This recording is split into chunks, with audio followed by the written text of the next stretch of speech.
Hello everyone, welcome to Vandana academy.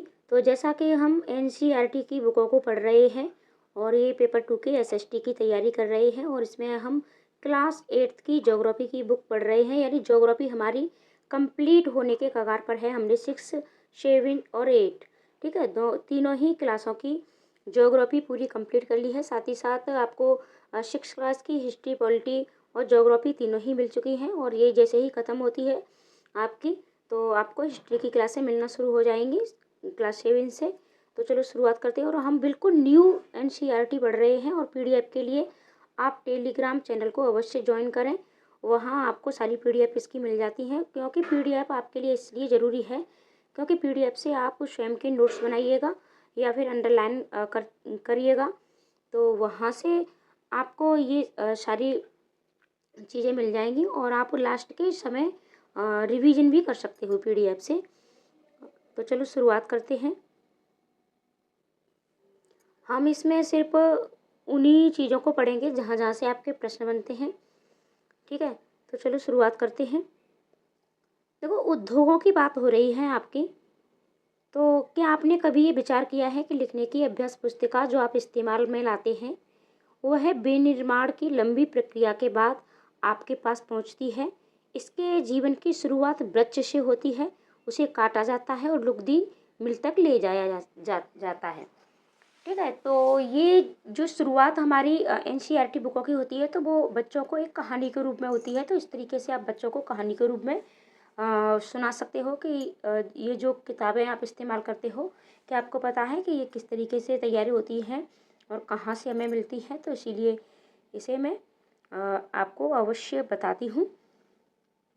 देखो, मैं सीधा सीधा आपको चैप्टर ही पढ़ाती हूँ, क्योंकि जो चीज़ें चैप्टर पढ़ने से हमारे मन मस्तिष्क में अंकित होती हैं वो वन लाइनर पढ़ने से या कहीं से भी नोट्सों से इतनी अंकित नहीं होती हैं, क्योंकि ये बहुत छोटे बच्चों को ध्यान में रख करके तैयार की जाती है।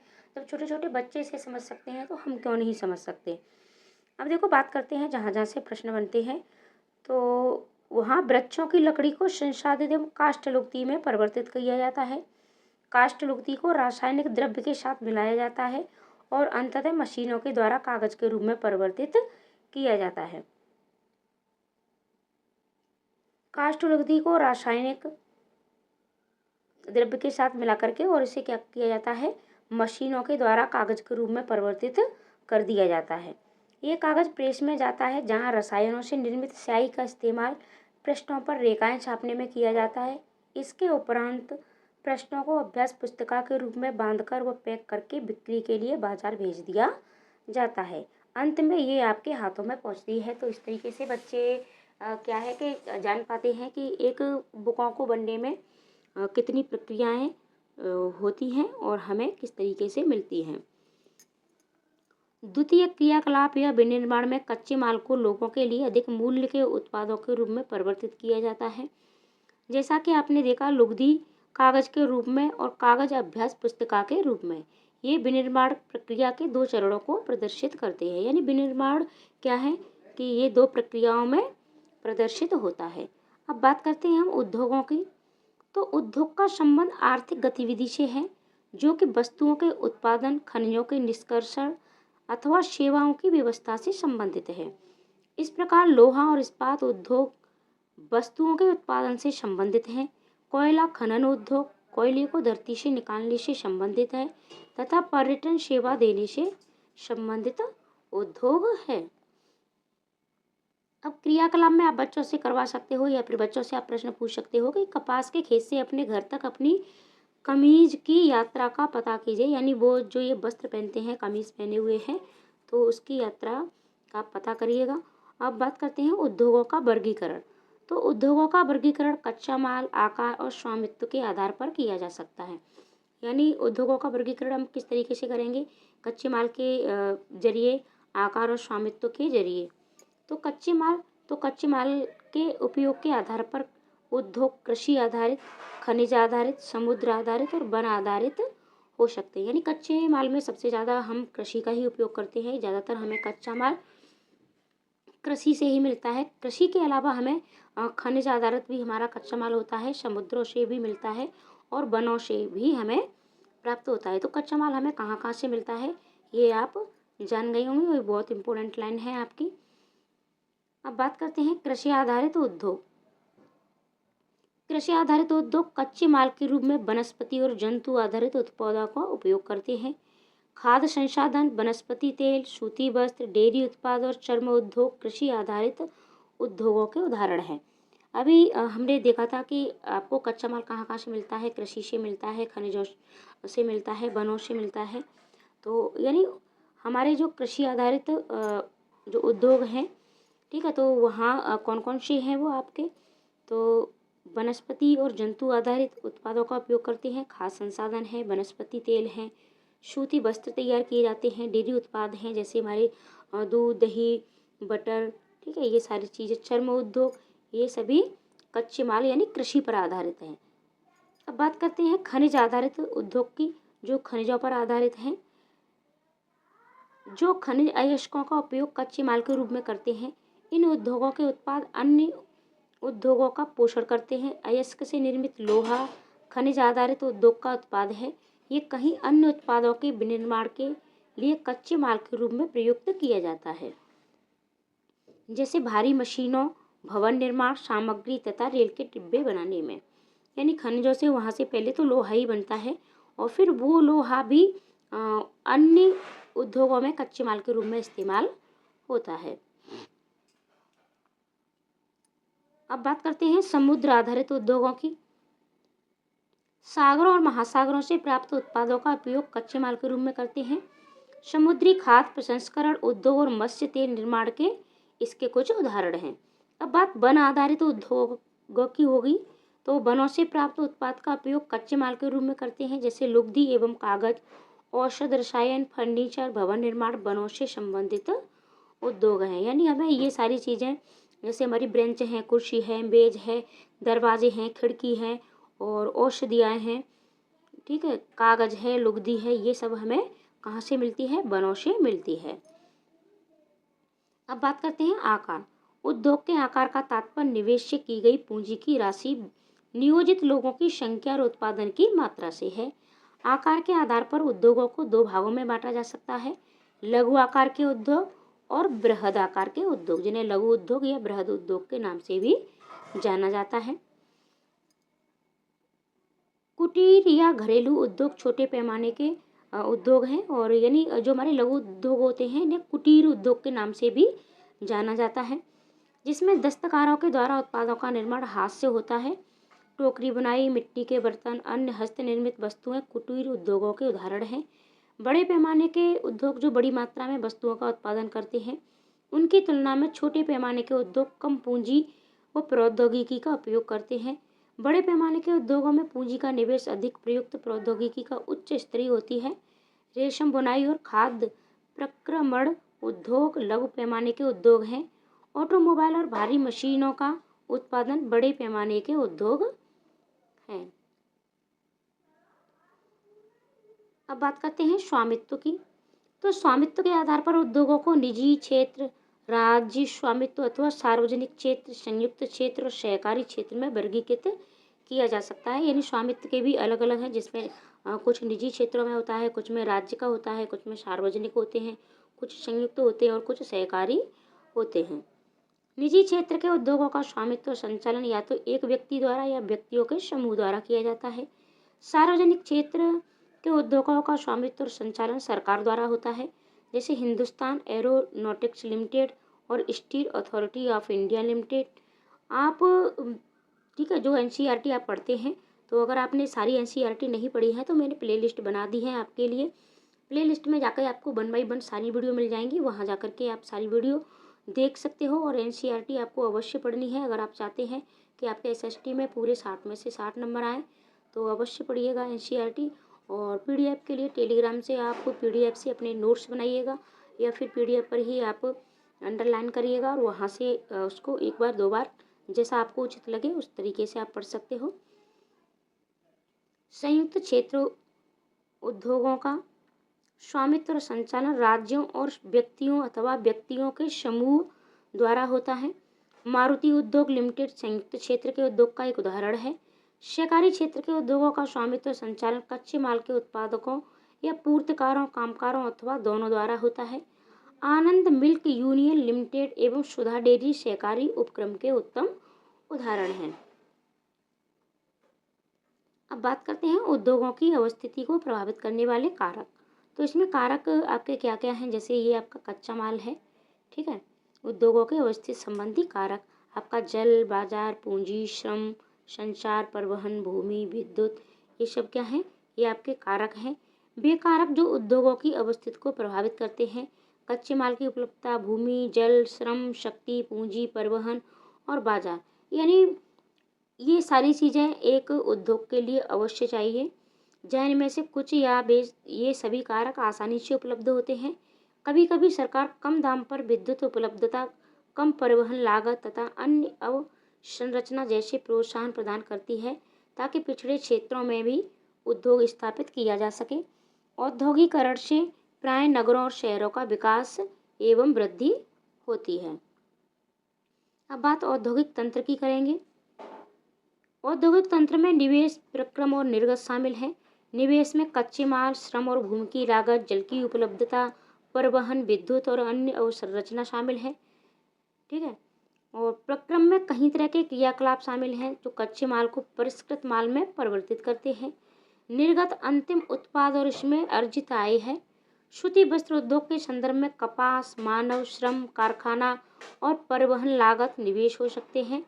प्रक्रमों में ओटाई, कटाई, बुनाई, रंगाई और छपाई शामिल है। कमीज जिसे आप पहनते हैं वह उत्पादन है। यानी इतनी सारी आपकी निवेश और प्रक्रम के बाद जो उत्पादन हुआ वो किसका हुआ, वस्त्र का हुआ। औद्योगिक प्रदेश, औद्योगिक प्रदेश का विकास तब होता है जब कई तरह के उद्योग एक दूसरे के निकट स्थित होते हैं और वे अपनी निकटता के लाभ आपस में बांटते हैं। विश्व के प्रमुख औद्योगिक प्रदेश पूर्वोत्तर अमेरिका, पश्चिमी और मध्य यूरोप, पूर्वी यूरोप और पूर्वी एशिया हैं। मुख्य औद्योगिक प्रदेश अधिकांशतः शीतोष्ण कटिबंधीय क्षेत्रों, समुद्री पत्तनों के समीप और विशेष तौर पर कोयला क्षेत्रों के निकट स्थित होते हैं, क्योंकि यहाँ इन्हें विद्युत आसानी से मिल जाती है। ये आपके औद्योगिक प्रदेश हैं, आप ये देख पा रहे होंगे। ये देखो, ये जो ब्लैक से आपके ये हैं, ठीक है, ये आपका औद्योगिक प्रदेश है और ये आपके औद्योगिक प्रदेशों की पट्टी, ठीक है। तो जैसे आपका ये दक्षिणी पूर्व ब्राज़ील है, ये देखो आप देख पा रहे होंगे, ये हमारे स्थान है। और ये भारत में आप देख पा रहे होंगे, ठीक है। ये मैं थोड़ा जूम करके आपको दिखाती हूँ। ये आपकी मुंबई है, चेन्नई है और या इधर यहाँ से गोवा, ये इस तरीके से आप देख पा रहे होंगे। आगे बढ़ते हैं हम। भारत में अनेक औद्योगिक प्रदेश हैं, जैसे मुंबई पुणे समूह, बंगलौर, तमिलनाडु प्रदेश, हुगली प्रदेश, अहमदाबाद, बड़ोदरा प्रदेश, छोटा नागपुर औद्योगिक प्रदेश, विशाखापट्टनम, गुंटूर औद्योगिक प्रदेश, गुड़गांव, दिल्ली, मेरठ औद्योगिक प्रदेश और कोल्लम, तिरुवनंतपुरम औद्योगिक प्रदेश। ये कहाँ के हैं, ये हमारे भारत के हैं। अब बात करते हैं औद्योगिक विविधता की। और ये देखो, मैंने इसका कलर भी चेंज कर दिया है यहाँ, क्योंकि ये बहुत ही ज़्यादा आपके लिए इम्पोर्टेंट है। यहाँ से प्रश्न आपका अवश्य पूछा जाता है। यूपी टेट में तो ये आपका रिपीटेड प्रश्न है, अवश्य ही पूछा जाता है।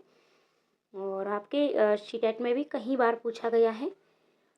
उद्योगों में दुर्घटना विफलता मुख्य रूप से तकनीकी विफलता या संकट उत्पन्न करने वाले पदार्थों का बेतरतीब प्रयोग के कारण घटित होती है। भोपाल में 3 दिसंबर 1984 को, ये 3 दिसंबर भी दिया होता है, कभी कभी ये 4 दिसंबर भी दिया होता है, 3 से 4 दिसंबर, क्योंकि ये 2 दिन चला था। 1984 को लगभग 00.30 बजे घटित अब तक की सबसे त्रासदपूर्ण औद्योगिक दुर्घटनाएं हैं। यह एक प्रौद्योगिकी दुर्घटना थी जिसमें यूनियन कार्बाइड की कीटनाशी कारखाने से हाइड्रोजन साइनाइड तथा प्रतिक्रियाशील उत्पादों के साथ साथ अत्यंत विषैली मिथाइल आइसोसाइनेट। और प्रश्न आपका यहाँ से ये पूछ लिया जाता है कि भोपाल गैस त्रासदी जो हुई थी तो वो किस गैस के रिसाव के कारण हुई थी। तो ये थी आपकी मिथाइल आइसोसाइनाइड। और गैस का रिसाव हुआ 1989 में सरकारी सूचना के अनुसार 35,598 व्यक्तियों की मृत्यु हो गई थी। हजारों लोग जो बच गए वो आज भी एक या अधिक बीमारियों जैसे अंधापन, प्रतिरक्षा तंत्र विकृत और अतिशोध विकृतियों आदि से पीड़ित हैं। यानी उनमें अभी भी बहुत सारी बीमारियों ने उन्हें घेर लिया है, बहुत लोगों की मृत्यु हुई थी। अब बात करते हैं चीन की। तो 23 दिसंबर 2005 में चीन के गाओ कायो चोंगगिंग गैस कूप विस्फोट में 243 लोगों की मृत्यु तथा 9,000 लोग दुर्घटनाग्रस्त हो गए थे और इन स्थानों से 64,000 लोगों को विस्थापित किया गया था। कई लोग विस्फोट के बाद न भाग सकने के कारण मर गए। वे जो समय पर भाग पाए उनकी आंखें, त्वचा और फेफड़े गैस से क्षतिग्रस्त हो गए। जोखिम कम करने के उपाय। घने बसे आवासीय क्षेत्रों को औद्योगिक क्षेत्रों से बहुत अलग दूर रखा जाना चाहिए। उद्योगों के सभी बसने वाले लोगों को दुर्घटना होने की स्थिति में विषैले या खतरनाक पदार्थों के संग्रहण और उनके संभव प्रभावों का ज्ञान होना अवश्य चाहिए। आग की चेतावनी और अग्निशमन की व्यवस्था को उन्नत किया जाना चाहिए। विषैले पदार्थों के भंडारण क्षमता की सीमा होनी चाहिए। उद्योगों में प्रदूषण नियंत्रण के उपाय को उन्नत किया जाना चाहिए। क्या आप जानते हैं उभरते हुए उद्योग सनराइज उद्योग के नाम से भी जाने जाते हैं। इसमें सूचना प्रौद्योगिकी, स्वास्थ्य लाभ, सत्कार तथा ज्ञान से संबंधित उद्योग शामिल हैं। प्रमुख उद्योगों का वितरण। विश्व के प्रमुख उद्योग लोहा इस्पात उद्योग, सूती वस्त्र उद्योग और सूचना प्रौद्योगिकी उद्योग हैं। ये प्रमुख हैं। लोहा इस्पात उद्योग और वस्त्र उद्योग काफी पुराने उद्योग हैं, जबकि सूचना प्रौद्योगिकी एक नया उभरता हुआ उद्योग है। वे देश जिसमें लोहा इस्पात उद्योग अवस्थित हैं जर्मनी, संयुक्त राज्य अमेरिका, चीन, जापान और रूस हैं। वस्त्र उद्योग भारत, हांगकांग, दक्षिण कोरिया, जापान और ताइवान में संकेंद्रित हैं। सूचना प्रौद्योगिकी उद्योग के मुख्य केंद्र मध्यवर्ती कैलिफोर्निया के सिलिकॉन घाटी में और भारत के बेंगलुरु प्रदेश में हैं। बेंगलुरु। अन्य उद्योगों की लोहा इस्पात उद्योग की बात करेंगे। शब्दावली को पहले हम देखते हैं। प्रगलन। प्रगलन क्या है? यह एक ऐसी प्रक्रिया है जिसमें धातुओं को उसके अयस्कों द्वारा गलनांक बिंदु से अधिक तपाकर निष्कर्षित किया जाता है। लोहा इस्पात उद्योग। तो अन्य उद्योगों की तरह लोहा इस्पात उद्योग भी बहुत से निवेश, प्रक्रम और निर्गत शामिल हैं। यह एक पोषक उद्योग है जिसके उत्पाद अन्य उद्योगों के लिए कच्चे माल के रूप में प्रयुक्त होते हैं। उद्योग के लिए निवेश में श्रम, पूंजी, स्थान और अन्य अवसंरचना के साथ साथ लौह अयस्क, कोयला और चूना पत्थर कच्चे माल के रूप में सम्मिलित हैं। लौह अयस्क के इस्पात निर्माण की प्रक्रिया में कई चरण शामिल हैं। यानी ये लोहा है हमारा, जिसे और भी उद्योगों के लिए ये कच्चे माल के रूप में इस्तेमाल किया जाता है।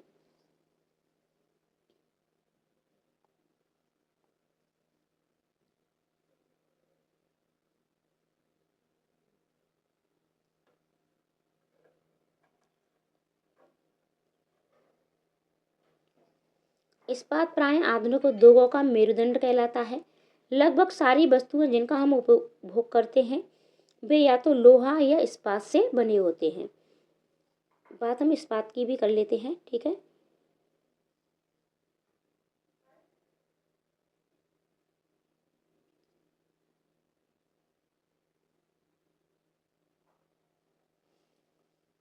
कच्चे माल को झोंका भट्टी में रखा जाता है जहां प्रगलित होता है। इसके बाद ये परिशोधित होता है। प्राप्त उत्पाद इस्पात होता है जो अन्य उद्योगों में कच्चे माल के रूप में प्रयुक्त किया जा सकता है। इस्पात कड़ा होता है और इसे आसानी से काटा और आकार दिया जा सकता है अथवा इससे तार बनाए जा सकते हैं। एल्युमिनियम, निकल, तांबा जैसी अन्य धातुओं को थोड़ी थोड़ी मात्रा में मिलाकर इस्पात में मिलाकर इसकी मिश्र धातुएं बनाई जा सकती हैं। मिश्र धातु इस्पात को असामान्य कठोरता, दृढ़ता और जंग प्रतिरोधक क्षमता प्रदान करती हैं। इस्पात प्राय आधुनिक उद्योगों का मेरुदंड कहलाता है। लगभग सारी वस्तुएं जिनका हम उपभोग करते हैं वे या तो लोहा या इस्पात से बने हैं अथवा इन धातुओं से निर्मित औजारों और मशीनों से बने हैं। पोत, रेलगाड़ी, ट्रक और ऑटोमोबाइल अधिकांशतः इस्पात से बने होते हैं। यानी हम लोहे का इस्तेमाल अब बहुत कम करने लगे हैं, क्योंकि ये इसमें जंग बहुत जल्दी लग जाती है। यहाँ तक कि सेफ्टी पिन और सुइयाँ जिनका उपयोग आप करते हैं वे भी इस्पात से बनी होती हैं। तेलकूप इस्पात से बनी मशीनों से बोधित किए जाते हैं। इस्पात की पाइपलाइन से तेल परिवहित किया जाता है। खनिजों का खनन इस्पात के उपकरणों से ही होता है। यानी इस्पात का प्रयोग हम बहुत सारी चीज़ों में कर सकते हैं। 1800 ईस्वी के पूर्व इस्पात उद्योग वहाँ स्थित थे जहाँ कच्चा माल, विद्युत आपूर्ति और बहता जल आसानी से उपलब्ध थे। बाद में उद्योगों के लिए आदर्श स्थिति कोयला क्षेत्र के समीप नहरों और रेलवे के निकट थी। 1950 के बाद लोहा और इस्पात उद्योग समुद्र पत्तन के निकट सपाट भूमि के विशाल क्षेत्रों में केंद्रित होने शुरू हो गए। ऐसा इसलिए हुआ क्योंकि इस्पात का निर्माण कार्य इस समय तक बहुत विशाल हो गया और लौह अयस्क विदेशों से आयात करना पड़ता था। यानी विदेशों से जो लोहा आता है था तो उससे ये इस्पात बनता था। 1950 से अब तक की सर्वोत्तम अवस्थिति, अब आप ये देख पा रहे होंगे। और ये 1950 से 1850 से 1950 तक की सर्वोत्तम अवस्थिति थी, और ये 18 से पूर्व की थी ये, और ये अब 1950 से अब तक के। भारत में लोहा इस्पात उद्योग कच्चा माल, सस्ते श्रमिक परिवहन और बाजार का लाभ लेते हुए विकसित हुए। सभी महत्वपूर्ण इस्पात उत्पादक केंद्र जैसे भिलाई, दुर्गापुर, बनपुर, जमशेदपुर, राउरकेला, बोकारो एक ही प्रदेश में स्थित हैं, जो 4 राज्यों में फैले हैं। वे 4 राज्य हैं पश्चिम बंगाल, झारखंड, ओडिशा और छत्तीसगढ़। और यहाँ से प्रश्न, ठीक है, आपके मतलब पूछ ही लिए जाते हैं, कहीं ना कहीं किसी भी तरीके से आपसे पूछ लिया जाएगा आपका, या तो आपके ये राज्य पूछ लिए जाएंगे या फिर आपके ये शहर पूछ लिए जाएंगे। ठीक है, तो उत्पादक केंद्र कहाँ कहाँ स्थित हैं ये, यानी आपका प्रश्न यहाँ से अवश्य पूछ लिया जाएगा। भद्रावती और विजयनगर कर्नाटक में, विशाखापट्टनम आंध्र प्रदेश में, सलेम तमिलनाडु में अन्य महत्वपूर्ण इस्पात के केंद्र हैं जो स्थानीय संसाधनों का उपभोग कर रहे हैं, यानी उपयोग कर रहे हैं। अब बात करते हैं जमशेदपुर की। 1947 से पूर्व भारत में केवल एक इस्पात का कारखाना था, Tata iron and steel company limited यानी टिस्को। ये निजी स्वामित्व में था।